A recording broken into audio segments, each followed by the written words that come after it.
Get ready with me for snow world. పిల్లలైతే ఎప్పటి నుంచో అడుగుతున్నారు స్నో కురిసే ప్లేస్కి తీసుకెళ్ళమని చెప్పి. మనం ఎక్కడ ఫారెన్ కంట్రీస్ తీసుకెళ్తాం, అంత కుదరదు కదా, అంత బడ్జెట్ కూడా లేదు. అందుకని చెప్పి హైదరాబాద్లో ఉన్న స్నో వరల్డ్కి అయితే పిలుచుకెళ్తామని చెప్పి ఎప్పుడో అయితే మాట ఇచ్చాను, సమ్మర్ హాలిడేస్లో పిలుచుకెళ్తానని చెప్పి.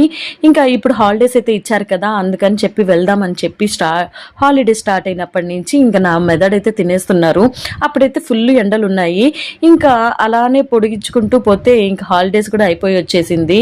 ఇంక అందులోనూ ఎందుకో సడన్ గా వర్షాలు కూడా స్టార్ట్ అయింది కదా, ఇంక ఇప్పుడు పిలుచుకోపోకపోతే మళ్ళీ పిలుచుకోలేమని చెప్పి పిల్లల్ని అయితే ఇప్పుడు నేను ఒక్కదాన్ని తీసుకెళ్తున్నాను. వాళ్ళిద్దరిని ఎలా అసలు డీల్ చేస్తానో ఏమో అర్థమే కాదు. ఫైనల్గా అయితే నేను ఇలా రెడీ అయిపోయాను. ఇంకా నాకు నచ్చిన బ్రేస్లెట్ వాచ్ పెట్టుకునేసి, ఇది ఎప్పుడో 10 years బ్యాక్ కొన్న కమ్మలైతే పెట్టుకుంటున్నాను. సూపర్గా ఉంది కదా. ఇంకా ఫైనల్గా సింధూర్ పెట్టుకొని నేను ఇలా అయితే రెడీ అయిపోయాను. నా లుక్ ఎలా ఉందో కామెంట్ చేయండి. Bye bye.